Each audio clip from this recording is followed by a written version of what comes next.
So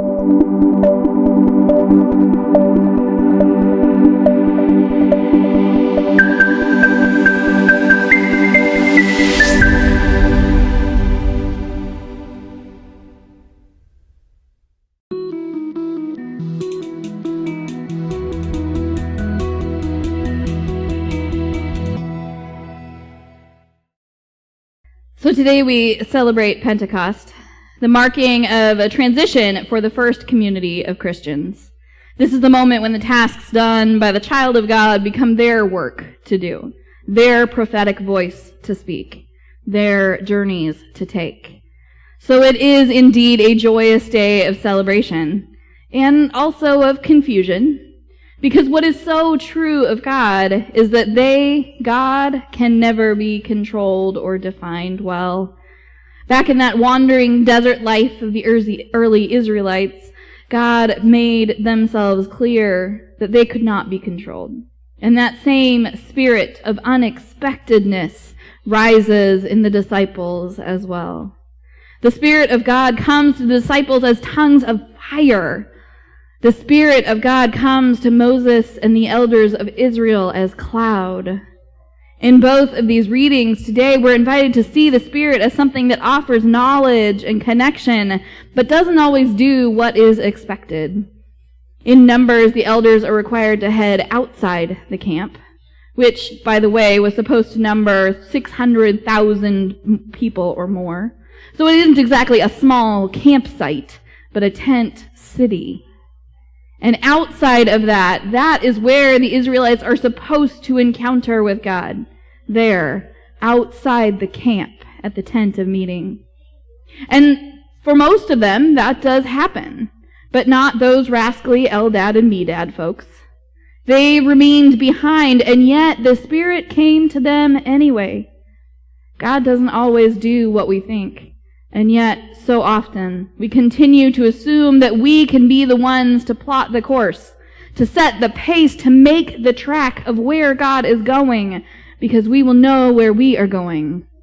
But even back then, even before Jerusalem, God reminds the people that they are not in control.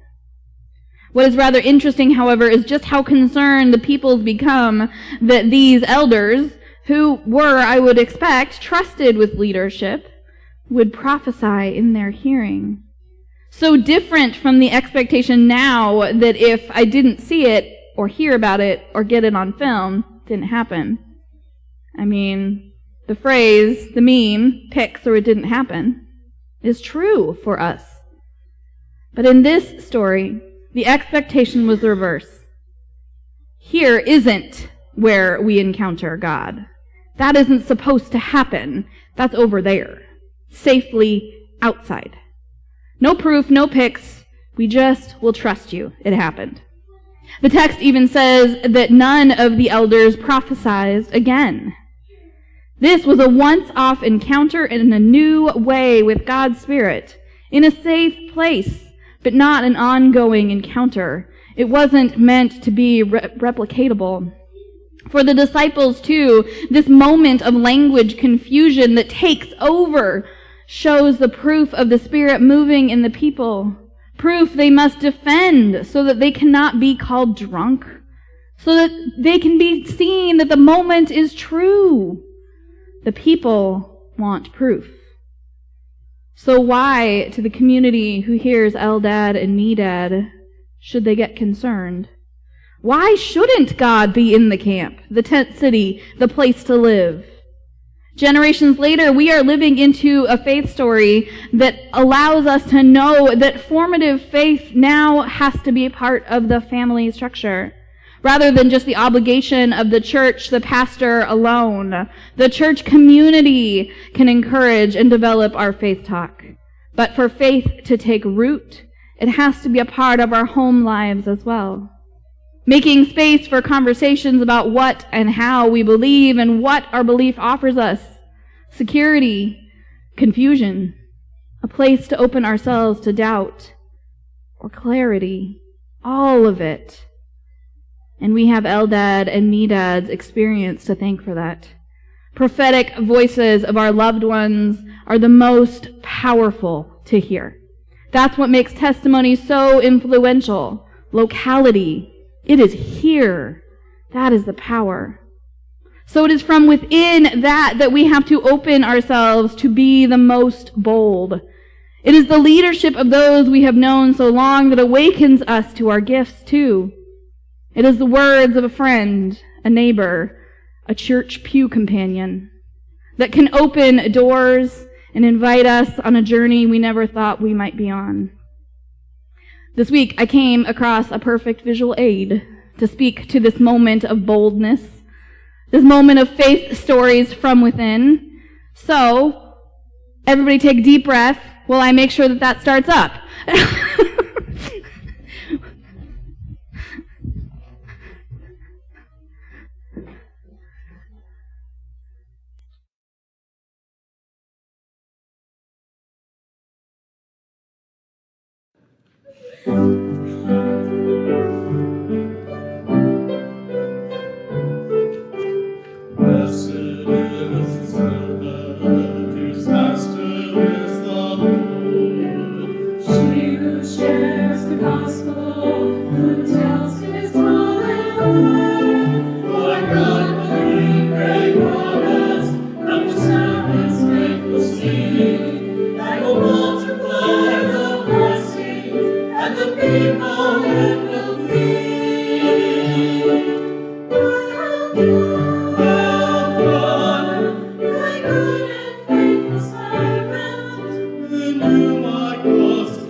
Great